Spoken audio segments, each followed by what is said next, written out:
所以我们自己在这个实修的过程当中也好，或者是你要阅读就是高僧大德们的传记的时候呢，的确也会知道是这个密宗有很多殊胜的窍诀，比如说我记得那个就是鸠摩麻木啊，就鸠摩麻木是藏传佛教这个在佛藏品里面呢一个女性这个成就者啊，就是很出名的一个故事啊。那么当时他是移植了这个应该是格日求经王修吧，就是当一些这个上师书信呢这个佛藏的这个中心啊，就后来呢开去了就是许多的这个依佛藏啊，就依佛藏，最后应该在这个36岁的时候啊，就是包括他的这个两个女使者啊，就两个女使者啊，就是一起呢。就是在一个地方，就是做了这个简单的这个会供，然后呢，就是不设入山，就是前往呢，就是莲花山大师的这个吉祥茶都啊，就是莲花山大师的吉祥茶都，3个人都是直接去往这个茶都的。后来当地的很多牧人的也这个亲眼目睹，并且呢，就是他们到那里去，就是刚才他们会供的地方呢，就是也就得到了很多这个会供品啊，就这是非常这个怎么说啊，就是典型的这个历史。同样的，我想在这个汉传佛教里面的话呢，就是也是有这个故事啊，就是以前都是那个就是汉地第一个比丘尼，就是一个叫做是那个金剑比丘尼啊，就我好像在那个密宗红僧成就略说里面呢。好像记得这个应用过，就是很早以前我看到过，在这个洛阳佛教，就是应该97年的洛阳佛教上面呢，就是刊登着当时，好像是龙眼法师啊，龙眼法师呢就是讲那个心经的一个讲记当中也讲了，然后其他的有一个比丘尼传里面呢也讲了，就是关于他的一些成就。那么他是这个。刚开始的时候呢，就是当时汉地没有这个密宗的传承就戒律方面的传承。后来在大乘僧众那里就是接受这个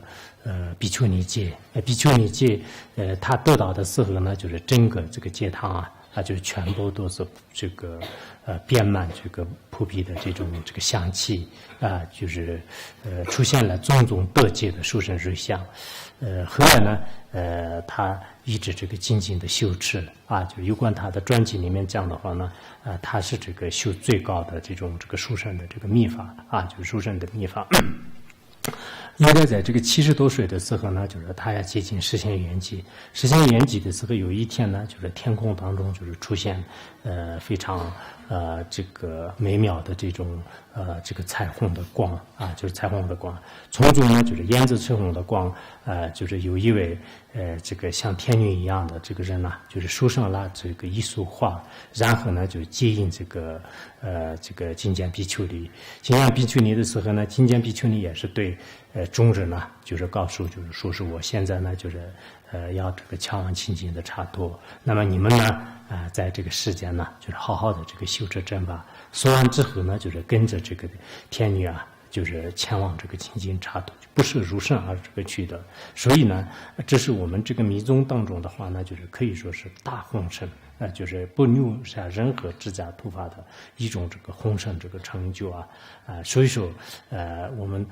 这个学习这个佛法的时候呢，应该要想到，就实践当中确实有很多的这个窍诀。昨天也是有些女众就是问我们这个女众成就的这个公案故事有哪些我想是以前我也在这个不同的场合当中也讲过一些。我们不管是男众还是女众对这个上师三宝也好，就是对殊胜的教法有着殊胜的这个信心的话呢，就是都可以这个不舍弃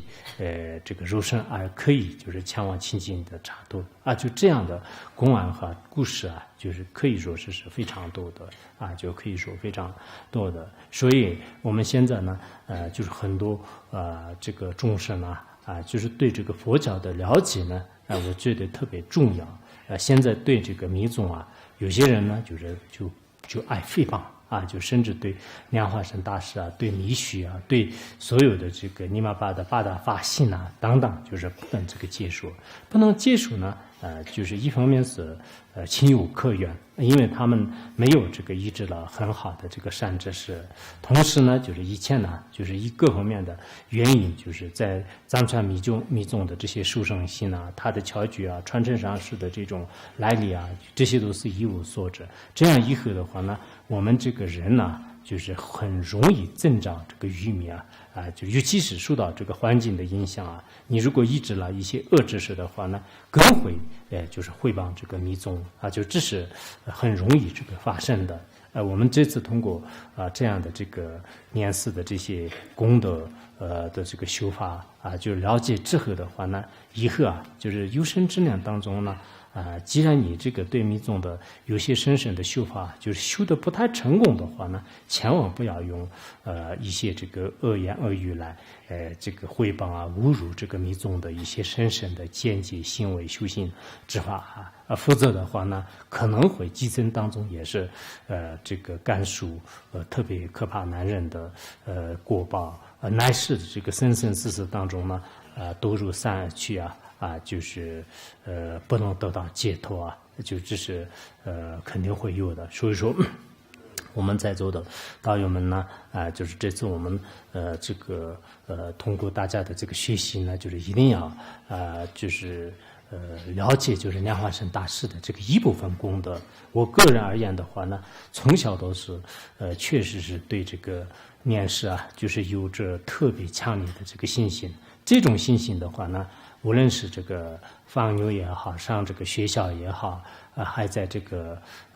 出了家以后也好，就是在整个就是人生的这个30-40年当中呢，就是没有改变过就从来的是没有对念寺的这个深深见修呢就产生过这个怀疑懈减呢，就是没有的。但是我发现呢就是我们这个身边的有些道友有些的话呢，就是刚开始的时候因为不了解而这个诽谤就是密宗的也有。有些人呢刚开始的时候呢，表面上好像这个心性十足，但后来呢，就是因为种种这个因缘最后就舍弃密宗就是对这个念寺的这个法门呢，就是开始这个置之不理就甚至呢就是有些诋毁就这些都是相当可怕的这个事情就是希望呢就不要就是屈辱愚昧之道。